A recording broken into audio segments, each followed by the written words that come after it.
Hey everybody, welcome to week 1 of the Staredown. My name is Mallory McCormack and I'm going to be your host for this awesome new podcast on the Alabama Take Network. Really quick shout out before we get started to Blaine and the entire Alabama Take family. They've been phenomenal in welcoming me with open arms, giving me ideas, kind of helping me along this journey to get started. So shout out to the preseason A-team, as I'll probably refer to them more than they will like by the end of this. But yeah, if you're ready, I'm ready. So sit back, relax, grab a drink or two, and let's enjoy the Staredown.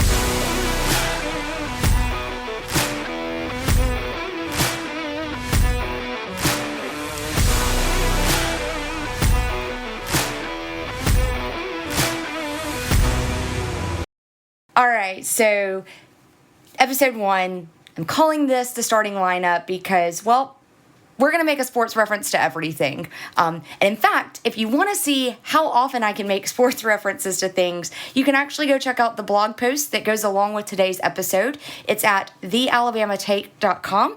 It's going to be right up there front and center as a featured post. Super exciting. Again, thanks to everybody, Blaine, for helping me out with that. Corey, Hannah, you were a good man for reading it for me and making sure that it sounded okay. But yeah, so what I really want to do with this podcast and what I really want to do with this first episode is kind of give you the background as to where my head was at, what I was thinking, and kind of how we got to this point. So, the Staredown.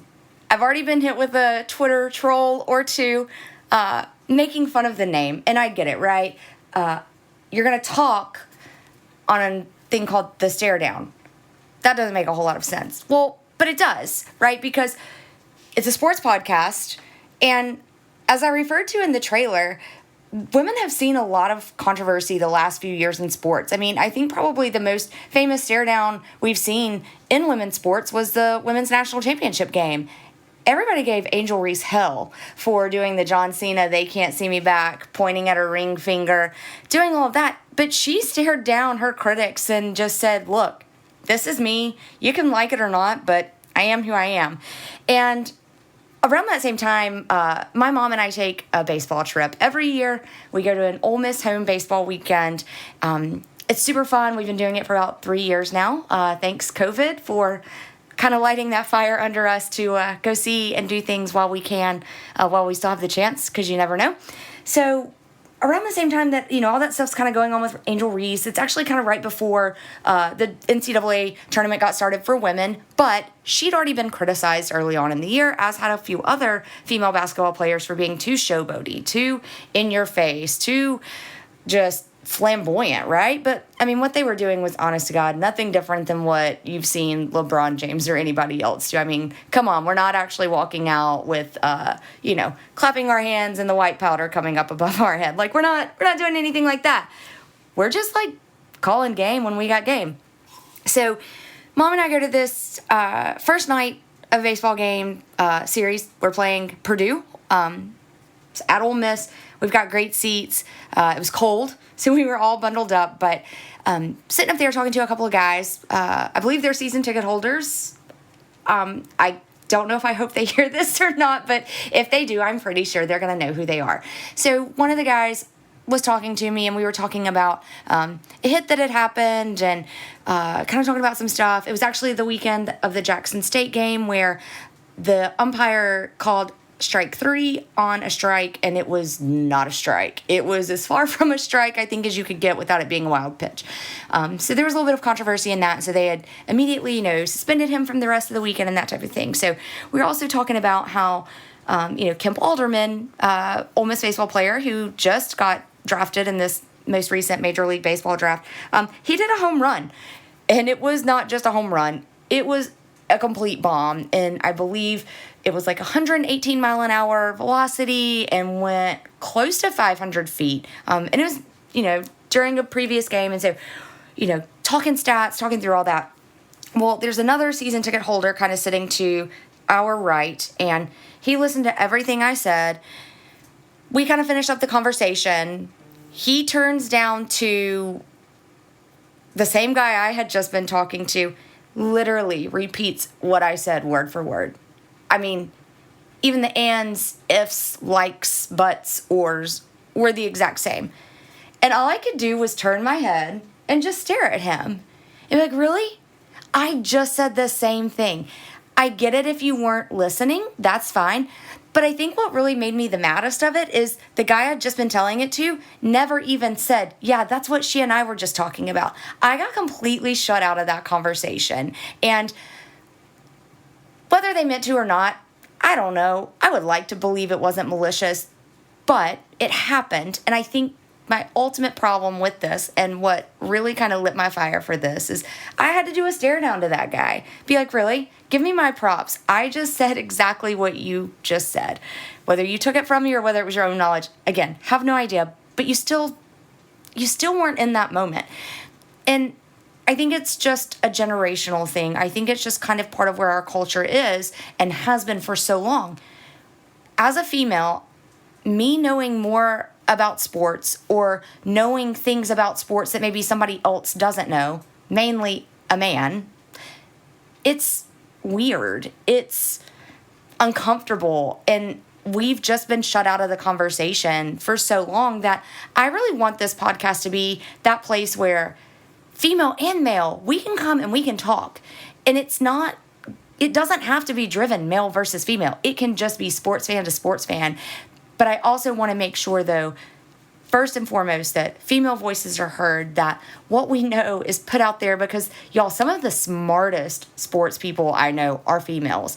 I mean, I've got friends that are women's basketball coaches that even coach their sons' little league teams, and they're probably better coaches than some of the men that actually played the game. And it's not because they have maybe more athleticism or anything like that. It's just they maybe bring a different perspective and a different style of coaching or a different type of athleticism to the game and make it better. They change it. You know, baseball now is not the same as it was 100 years ago.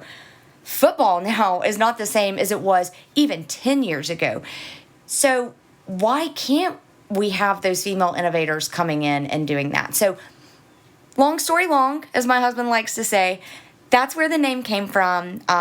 This is going to be the female version of, look, this is our time. And guys, we're going to stare you down and we're going to make sure you know we know our stuff. We're here to have the conversation, but don't try us either. So I hope that answers it. Again, to the guy on Twitter who said I maybe missed the concept of if I was going to be talking instead of staring at someone. I think you maybe missed the concept, but again, that's cool. We're just all here to love sports. I hope you actually are listening. I hope you like it. And if you ever want to come be a guest, you can always hit my favorite all-time players on any level of football, but he's absolutely my favorite Ole Miss player of all time. Phenomenal guy, even better football player, which I don't know if that's possible because he's just quite possibly one of the best human beings you'll ever meet.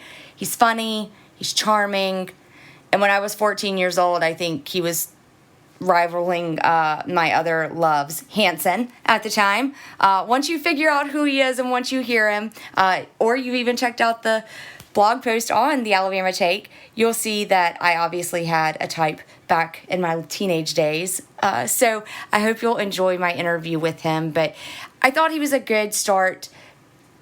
Again, he's not a female, but that's okay because he is my childhood. He is what hooked me being a huge Ole Miss football fan. I always loved Ole Miss football. I always loved football, but there were a couple of games when I was growing up that he played a huge part in, and it just made me realize I wasn't just a fan, I'm a diehard fan. You know, fan is short for fanatic, and by God, I think when you look at Ole Miss fanatics, I'm probably right there with my little smiling face or screaming, depending on if I'm actually at any kind of sporting event. I'm screaming at all of the players, but yeah, I'm right there next to Fanatic. So I hope you guys will enjoy this podcast and enjoy this interview. We're going to get to know each other a lot more over the next few weeks, so you'll kind of delve into that. But before we go into the interview, I just wanted to, again, thank you for tuning in. I'm really excited about some upcoming episodes. Our next episode will actually be a crossover, and so we'll start dropping a few hints with that. But it's going to be a crossover with another podcast that's on the Alabama Take family. It may or may not also be an actual family member. So that one's going to be very interesting. But you're definitely going to hear a very different feminine take on things, different sports. College football to me, being from the South, is kind of the easy, like, let's ease into this. But man, y'all, next week, we're going to hit the SEC schedule. We hit that SEC gauntlet with the topics we're going to talk about. And it's not going to be cupcakes from here on out. We're going to start asking hard questions, but we're still going to have a lot of fun in the meantime. So if you do want to follow us, you can always check us out on Twitter, Instagram, drop us a line on our Gmail account. Always go to the alabamatake.com as well. But I'll give you a little break, and then once we come back from it, you'll hear from our very special guest. So hang tight. All right, welcome back to the Staredown. I'm Mallory McCormack again, and my very special guest today is probably my favorite Ole Miss football player of all time. I'm sure he's probably going to laugh at that because there have been a lot of great Ole Miss football players, but he's truly my favorite. He's the guy who hooked me onto Ole Miss with his 2-point conversion catch in an Egg Bowl to seal the deal for us. And so I'd like to welcome Corey Peterson to the show. Corey, how you doing? I'm doing great, Mallory. Thanks for having me. And to everybody out there, I paid Mallory to say that. So, I mean, I'll take any autograph picture any day of the week to add to the Ole Miss room. You can just keep sending those, and yeah, we'll be even. how about Bitcoin or Ethereum? Which crypto? Hey, I'm good with those too.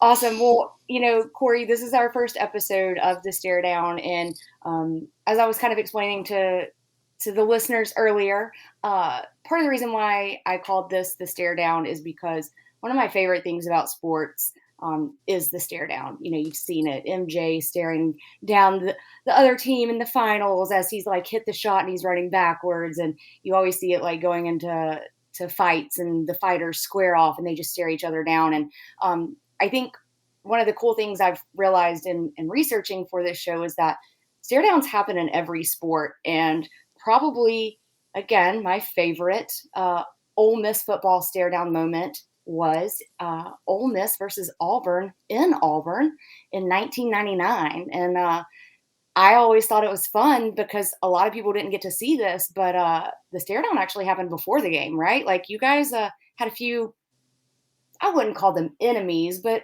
maybe not your favorite people coaching on the other sideline. I mean, it was a surreal moment because, you're with these coaches for, at least with me, 3 years, and you get close to them, almost like in some of them, especially your position coach, almost like a father figure. He helped develop you, coach you, get you better. You're with him all the time. And we knew this game was coming, and we circled it, obviously. But when we were actually there and we're out there warming up and we see them, and it hits you that they're wearing Auburn colors. They are an opponent, and we're there for business. It's one of those surreal moments I'll never forget. But we're super focused. We wanted this game, and you can really tell.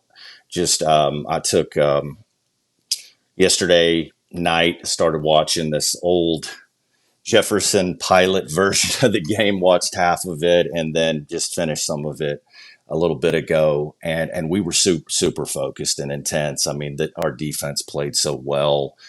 They played angry, and they were all making plays. I mean, I forget about so many of these plays. Migo Spearman, I mean, just he caused a couple fumbles, and our defense just, I mean, it was a complete game. We struggled a little bit on offense, but we scored enough, and Romero made enough plays.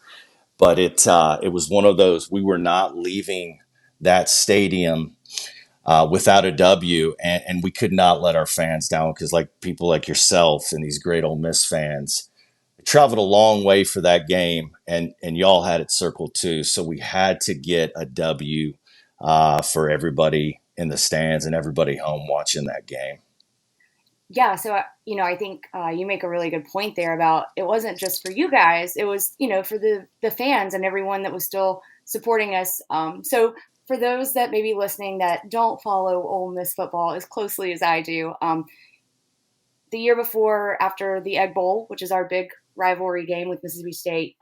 Our then head coach, Tommy Tuberville, it's a name you might know from some recent political things, totally different life. So we're just going to leave that one alone for right now.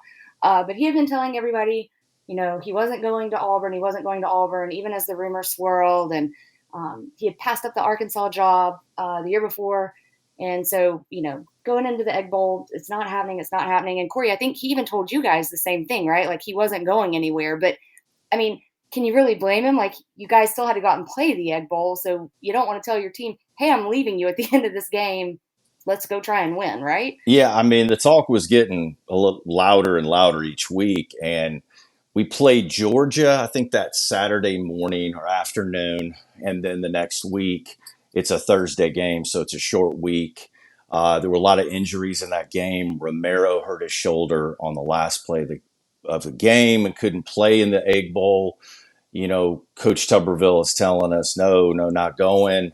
But something was off. I mean, with somewhat of the game plan that we had in a huge game.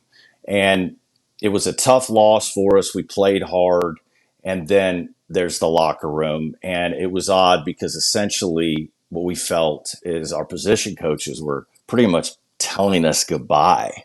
And Coach Tubb, I forget exactly what he said, but it was something to the nature of, hey, I've got a tough decision to make, which was odd because he says he wasn't going anywhere. But, Right. does that sound like a politician or what? But anywho, Oh, totally. things happened. And, I was home, I believe, maybe 4 or 5 days after that Egg Bowl. And, sure enough, we turn on the news and, he's at the press conference putting his Auburn gear on, that's when it hit. So, but you know what? There's no time to get down. I mean, in football, the season never ends. So it's like, hey, Right. okay, I guess we don't have to lift the next few days or go back and lift. But then again, it's like, all right, we're going to get an invite to a bowl game. Who's our coach going to be?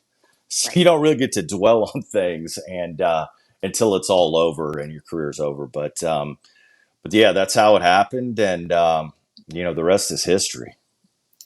Yeah. So, and I think that's kind of the interesting thing about it is it's not like he went to another school where, maybe they were going to be a rotational opponent the next year. Like, no, he went to an SEC West rival and you knew you were going to have to go play. So I'm sure probably on his side, I would imagine he had the game circled as well, probably for a very different reason.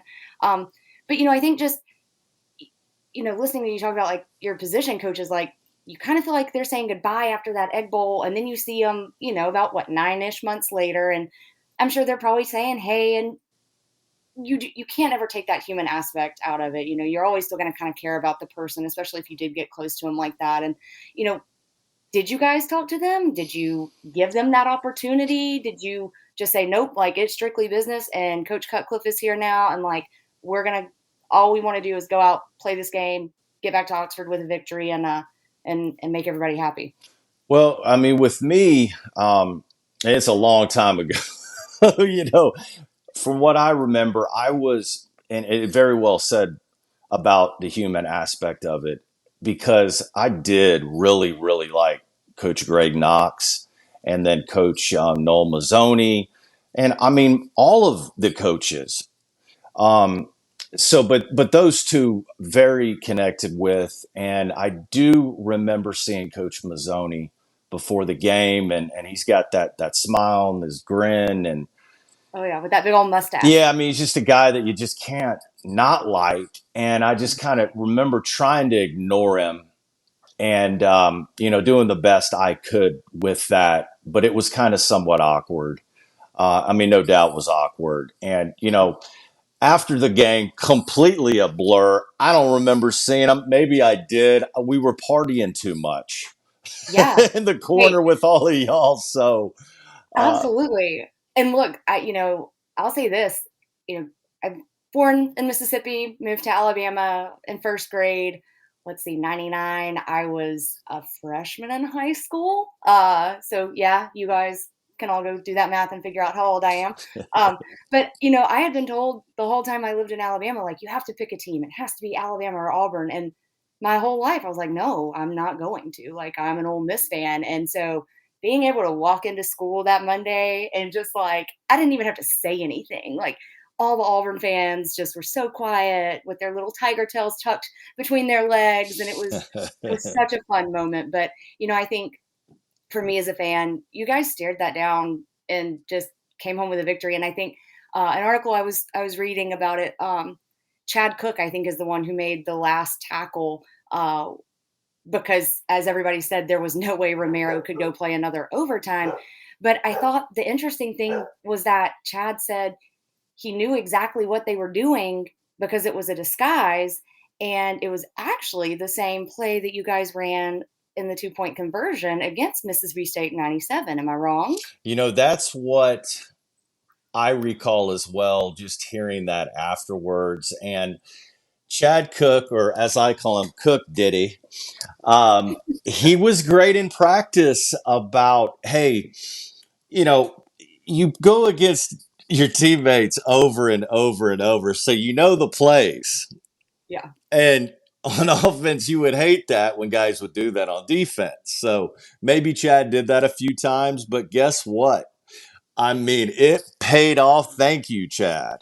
All right. Like, hey, Chad, wherever you are, if you're listening, thank you. We'll make sure to send the signed pictures of us to you as a late thank you present. And Uh, Chad is a coach now, so he knows that more than awesome. anybody. But I mean, Chad and everybody else on that defense, because I believe they had the ball maybe on the 1 or 2 yard line for, Yeah, I mean, what, it was four close. downs in a row, and they stopped him. I mean, the defense, they MVP of the game right there, the whole D. Absolutely.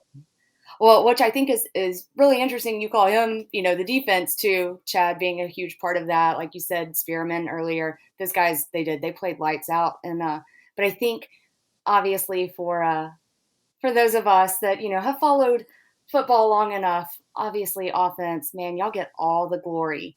You may get a lot of the pain too if you don't win, but in that game, you guys definitely got the glory, and you had what, a 2 touchdown game, I believe. You ended up with 3 of those in your career, but I don't know that there was a more important touchdown in your career than that one in overtime. So, kind of walk us through that. What did you see, and were you just praying, dear God, don't let me drop this ball? Like, I don't know how I'm going to face my teammates I, if I do. I Like, there what was there there that? was always that. You better catch the ball. But on that play, I'm still amazed to this day. When I do get to see a replay of it, or if it pops up, whatever, before football season, or we play Auburn, the throw that Romero made was unbelievable. I mean, that DB on me had his. I mean, there's some pictures where, I mean, his arms are wrapped around the ball, Oh, but yeah. but Rowe threw a missile and it stuck. And we slide under the hedges. In fact, I think that DB, there's a shot of him. It looks like his head's gone because he's in the hedges. But Oh, wow. but Rowe threw it. He stood in there. He's so tough, and threw a bullet and didn't even see it because that one of their, I think it was their defensive lineman, planted him to the ground. So like you said before, he was hurt. I don't know if he could have gone, but Yeah. I mean, he would have thrown it left-handed.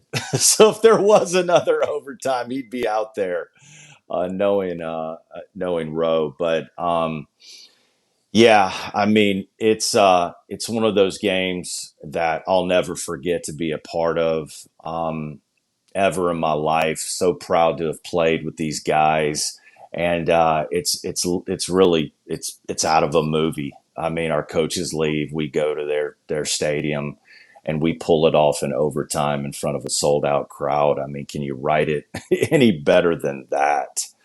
No, no, I really don't think you guys could have. And I know there were lots of happy tears shed from Rebels that day, probably a few sad ones from Auburn fans, but uh, I loved it. And again, one of those games, probably my favorite game. Just well, I don't know that I can ever say I have a favorite game. Like, I'm just going to be completely You honest. can There's say it so many just good on ones. this podcast, and that's fine. Yeah. You can say another game on your next few Okay. All right. For podcasts. for today's episode, yes, my absolute favorite game ever. Uh, okay, so we're gonna take a quick break, but when we come back, I'm gonna talk about my second favorite game ever. So stay tuned with us. We'll have Corey Peterson right back with us just after this break. And by God, you held on to that 2-point conversion. And that game, if I'm wrong, correct me, please, but I don't think I am, because that one also had a pretty epic stare down moment before the game that actually went a little bit further than just a stare down, right? Few little punches being thrown. Yeah, and luckily nobody got thrown out of that game. There were no really any replays or technology. Luckily, was still pre high def, and then it happened obviously before the game, pretty early in warmups. As a matter of fact, we didn't have everybody out there. It was a lot of the special team players. I just remember, being out there, maybe stretching. The receivers just came out, and it just kind of caught fire quick. And I remember, I think it was like maybe one of their defensive backs or player kind of ran through the middle of where we were stretching, and it might have been Grant or Robert. I can't remember exactly who, but maybe threw a punch back, and it blew up after that. It was like fireworks all over the field. I mean, just fights breaking out everywhere. I kind of somewhat was in shock, and Yeah. and I was in the middle of a beehive of maroon Mississippi State players, and it's kind of embarrassing if you can even find it, on YouTube where I was and what I looked like, because you can kind of see me in shock. And my joke is, I grabbed Nakia Greer. I think that was one of their fullbacks. That was a 300-pound fullback. And I grabbed him. He grabbed me. I had him right where I wanted, and I was a foot off the ground. Nice. so Nice. so I wasn't in the best position, but in my mind, look, I'll take flack from teammates, but you need your hands to catch football. So when you throw a punch and hit a helmet, bad things can happen. So that's my excuse if I didn't throw a punch. Yeah, no, I don't blame you for that. Again, any Ole Miss fan would never blame you for that. In fact, we're all very, very thankful that you didn't and had your hands nice and ready to go when it came 2-point conversion time. So different quarterback in this game, because I believe Rowe came in 98 and took over the starting duties, like you stated, because he got hurt before that Egg Bowl against Georgia in 98. But Stuart Patridge. And so, talk me a little bit through kind of what it was like in that moment one with Stuart, but also, kind of moving away from specific games. What were some of your things that, like, going from Stuart being your QB1 to Rowe being QB1, like, how were some of those adjustments in terms of practice, in terms of game plan, those types of things? Like, how'd you work through all those types of things? Well, those. I mean, look, how lucky was I? I mean, Stewart, Romero, and then you got to throw Eli was redshirted my senior year. So Eli I caught passes from Eli in practice too. I'll just throw that in, especially Super Bowl. Got a future Hall of Famer, but. Hey, do you think you could have held the ball up against your helmet like David Tyree? I totally think you could have. We'll go with that at least. How about that? I mean, there was some good gum back then, so yeah, sure, I could have stuck a piece of gum on my helmet and had it stick like that. But to answer your question, I mean, all three of these guys are incredible quarterbacks. So I was young playing with Stewart, so he was a senior, and then that was my sophomore year, so I was still learning to be a wide receiver and what it takes. And then also Rowe was redshirted that year of 97. So Rowe got to learn behind a great quarterback in Stewart. And, Stewart was clutch. He's tough, accurate, great decisions, fired us up. And, obviously that game, 2 minutes left, ball's in his hand. He drives us the full length of the field. And, the rest is history there. So, passing that torch from Stewart to Rowe it was easy.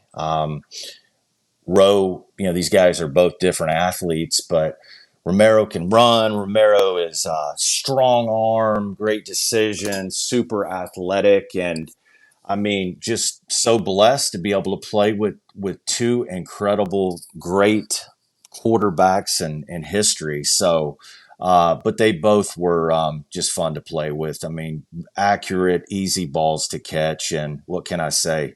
I was very lucky to get to play with the two great quarterbacks. Yeah, and I think too, what a lot of people will forget is that you guys also had a guy named Deuce. I mean, let's not let's not forget him. I mean, you guys were stacked with you could run, you could throw, you kind of were able to open things up. And so you do have the remote gambler in Tommy Tuberville, kind of early on, and then you go to the offensive mastermind in David Cutcliffe. I mean, I feel like that would be like every wide receiver, offensive lineman, anyone on the offensive side of the ball. I feel like that's just a dream scenario to be in instead of going from a very offensive minded head coach to super defensive minded and they bring in, a coordinator who's just sort of kind of there. So yeah, I'm sure that was also a lot of fun and Yeah, a lot of I learning. mean, not to mention that our offensive line, just about, I think every guy that started played in the NFL and played a long time. So, I mean, my Yeah, joke now, or if any, if I'm joking mainly in my house, is, I mean, look, you have this offensive line, these great quarterbacks, Deuce McAllister, the greatest, Joe Gunn. right. I mean, at wide receiver, they forgot about me because they were keying on all these other guys. So I just benefited through that. The slow possession receiver, wasn't hard to find me because nobody was covering me. I kind of love it though. So yeah, so one of the offensive linemen that you did play with, if I, again, correct me if I'm wrong, and guys, you'll hear me say that a lot throughout this podcast. When it comes to Ole Miss sports, I'm not wrong. I say it facetiously, so just go with it, okay? Uh, but he's got a famous son now, who's a wide receiver. But well, little Terrence Metcalf was one of your offensive linemen, if I'm correct. Yeah, Terrence, one of the best ever. And right out of high school, as soon as he walked into the door, I mean, he signed with Rowe and Deuce. I mean, he's a starter. I mean, he's strongest guy on the team pretty much right then. But I remember him always taking notes and asking me about route running. And I always like thought that was odd. So I take it that he knew his son would be great someday. So he was getting tips from his wide receiver. Of course, I'm joking there, Oh but yeah, no, no, no, you're not at right. Hey, all, and man. my favorite NFL wide receiver happens to be DK, 1A and 1B AJ. So I mean, yeah. how cool is that? I mean, I'm proud to say, hey, I played with DK's dad. I mean, I know, like, that's it's so weird, and so I actually ran into Terrence, at a game, a few years ago, and I'm pretty sure he could still probably put on some pads and, run a few holes through some defensive linemen if he really wanted to. That man is a beast, so I am nicest, not surprised at all. nicest, nastiest guy on the field. Hey, and the kinda guy that I'm sure you're so glad he's on your Heck yeah, side. 100%. 100%. Well, I'll give you a little fun fact. So I don't know if you know this, but you are still number 12 all time uh, in receiving yards at Ole Miss. Um, you're way ahead of DK actually. Nah, I think we're looking around like maybe 1,000 yards more than him. Now, granted, again, I don't know about your bank account, your signing bonuses at your current job, probably not as good as his. Again, could be wrong, but I think that's still kind of cool. You get to say like you're ahead of DK Metcalf on the all-time I receiving mean, list at Ole I'm Miss. posting it on Twitter right now. Thank you for that. I didn't realize You're welcome. Yeah, and I mean, that. look, you're 12, he's 31st, but I'm going to throw out some more names that are ahead of you, which again, that's one of those things where like you always want to be the best, right? But man, when you hear some of these names that jumped ahead of you, I think you're in pretty good company. We've got Mike Wallace, Grant Hurd, who you talked about earlier, which that one blows my my mind. He's favorite, not my favorite wide receiver right there, Grant I Hurd. love Grant, but I think that's really cool too, though, that you're 12, he's 9, and you guys played, you overlap. So like, yeah, going back to having good QBs, I think that shows. Evan Ingram, Dante Moncrief, Laquan Treadwell, Elijah Moore, Chris Collins, Shea Hodge, and AJ Brown. That's who's ahead of you. Uh, Pretty incredible players there. Yeah, some of Are them you are are you pretty sure I'm you still on that list somewhere? Did you edit that somehow, some I, way? I promise you I didn't. And number 13 is Wild Bill Flowers. And Wild you're Bill.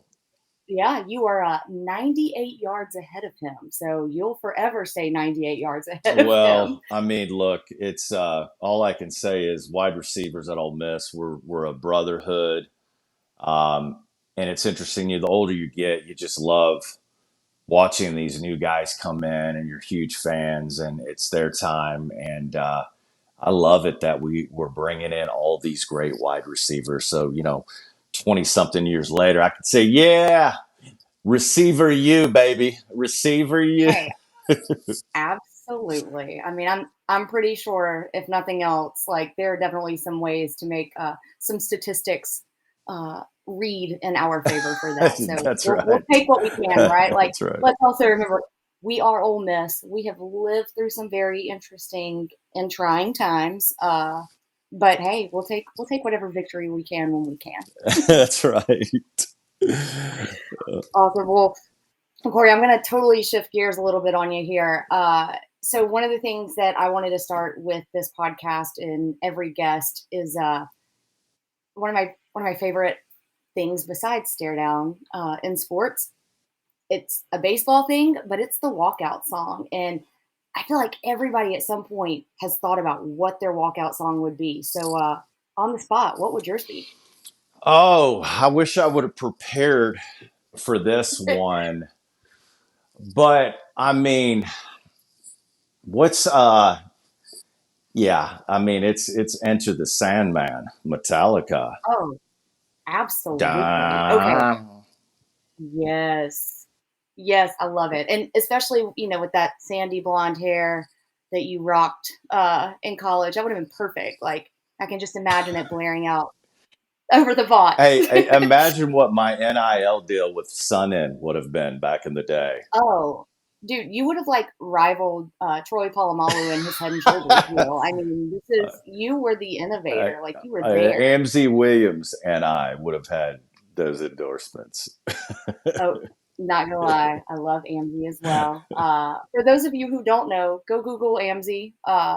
Great linebacker who played for us. I remember him actually making a good couple of plays in the Egg Bowl in 2000. Absolutely. Don't worry, we'll talk about that on a future episode. I'm sure that will be that episode's favorite game.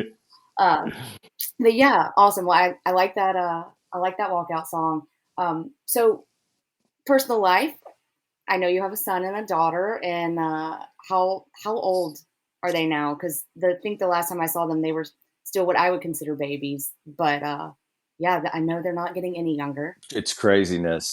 Cole just turned 16, if you can believe that. Oh Just turned 16. no! Yes. Yeah. He is, he's my size. So he's about 6'1", 6'1.5", lifting every day, probably eating right now, in between lifting. And then Hannah Grace is 12. She'll be 13 in November, and she's on the dance team for Lewisburg Middle School, I think is what Nice, she's at. So, nice. yeah, So is Cole following in Dad's footsteps? he's playing. Have Yeah, they? he's playing some ball. Yeah, Right? he'll be a sophomore at Lewisburg High School. He's playing wide receiver and just getting better in this off season and going to find a role hopefully.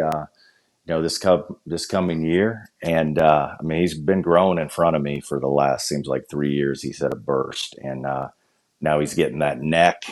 He's got tree trunks for legs, so I got to be careful because this kid will tell me to go to my room, and I'll have to say yes, sir. Look, I'm telling you, there was a picture tweeted out a few weeks ago of a quarterback with the last name Manning. Sadly, not Peyton or Eli's son. We'll get there one of these days, but Cooper's son. And we all know we're talking about Arch, right? But it was like the quarterback room for Texas in the weight room.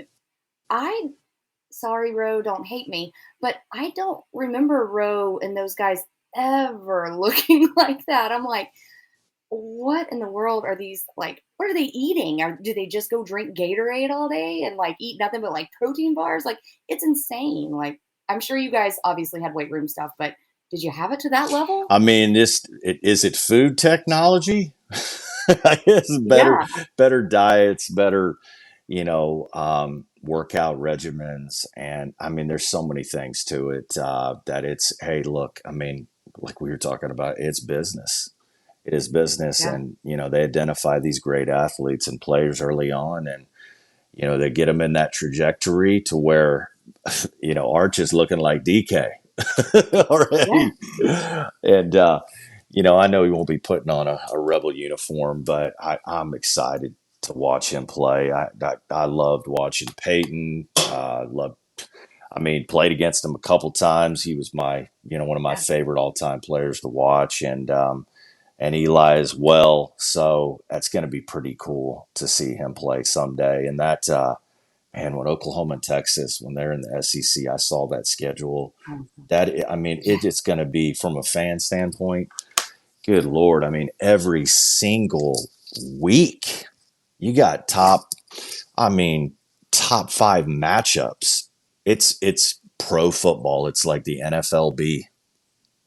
It is. And I think, that's one of the cool things about it is we have seen the game grow and even with Ole Miss, I mean, it's so funny. Like every year when I walk out for that first game, I'm like, I remember when neither one of these end zones were bowled in, and now they're bowled in, and we have light shows, and we have all this stuff, and it does. It feels like a professional.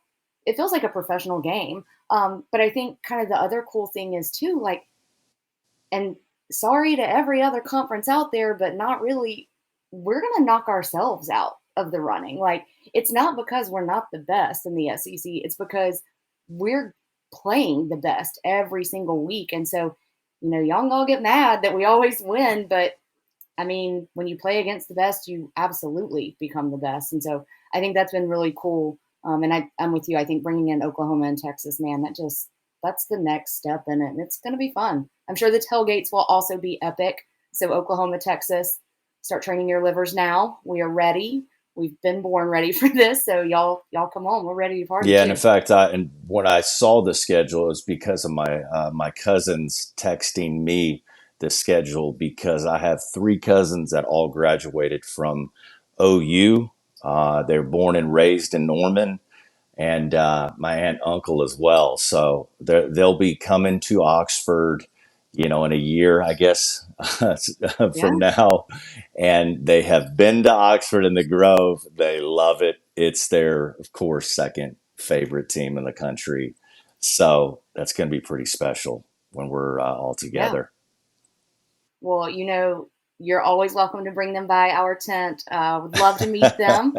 For sure. Sing your praises about how I think you're the greatest ever. I know I did that with the beautiful wife when I got to meet her, and she's lovely. And you'll have to tell her I said hello. But yeah, I Lady know. G says hello to you as well. And she says she has some earrings if you need some more that she could. Awesome. Well, it will be Christmas before we know it. So yes, I probably need to start thinking about that. So yeah, tell her I'll hit her up, and hopefully we'll see you guys in the Grove this year. And I'm sure with Cole playing, it's going to be a little different, but yeah, y'all are always welcome. So we'll be there. And would you like me to do a first commercial for you?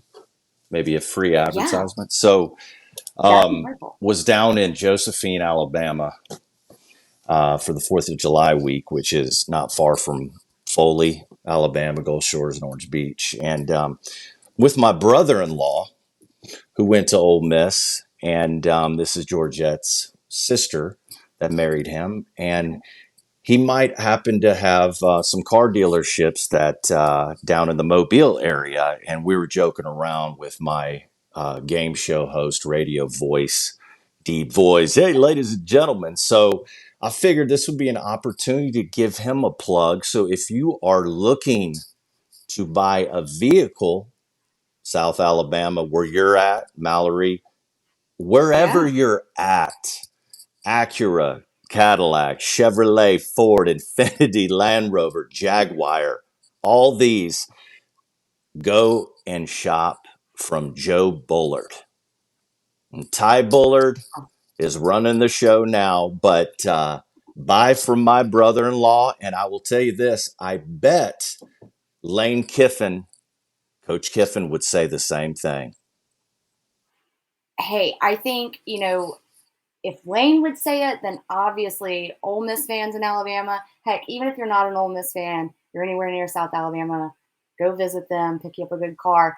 But you know what I think would really probably hook everybody, Corey, is if Jen and Juice gave their endorsements. But they are pretty good boys, so I think they would. I think between Jen, Juice, you, and Lane, like, man, is there any better endorsement? Sipping on gin and juice in your Joe Yeah, Bullard Acura. It's got a ring to it, doesn't it really does. And you said your brother-in-law's name is Ty Ty. Bullard.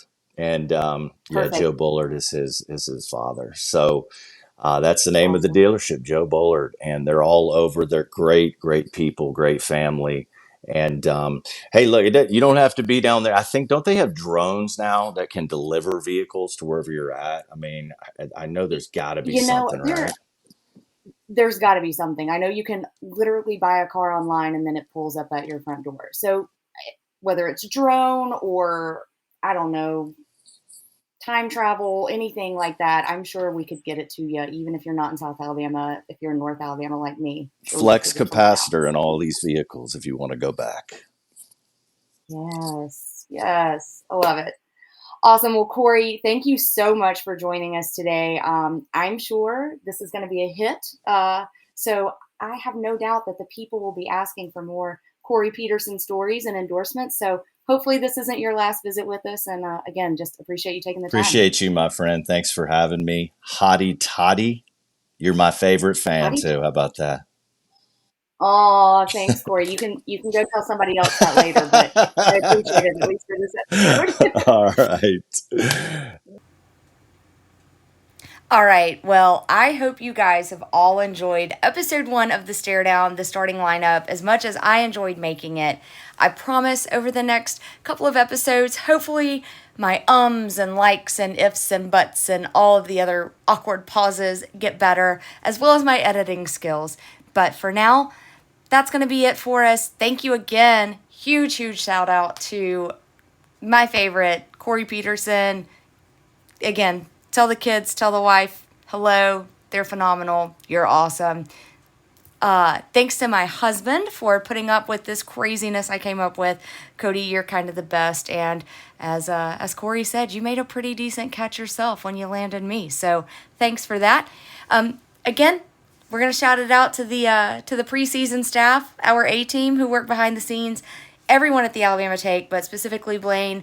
You do a great job. Thank you so much for welcoming me into this family. I'm really excited to continue to work with you and others within this amazing group of people who are out here just sharing our opinions on things we love. So if you haven't checked them out, check them out. TheAlabamaTake.com. You can find out podcasts that have books, movies, pop culture, WWE wrestling, any other kind of wrestling. I don't know, but there's all kinds of awesome things that you can go find there. It's great. We're going to be part of it. So hopefully if you don't like us, you'll like something else there. But last reminder, all opinions, all statements made on this podcast are strictly my own personal opinions, those of my guest. They are not indicative of anything that the Alabama Take family does, so don't hold it against them if you don't like something I say. Until next time, I hope you keep it smooth, keep it spicy, have a margarita or two, and let's talk sports. Have a good one, y'all. Hotty toddy.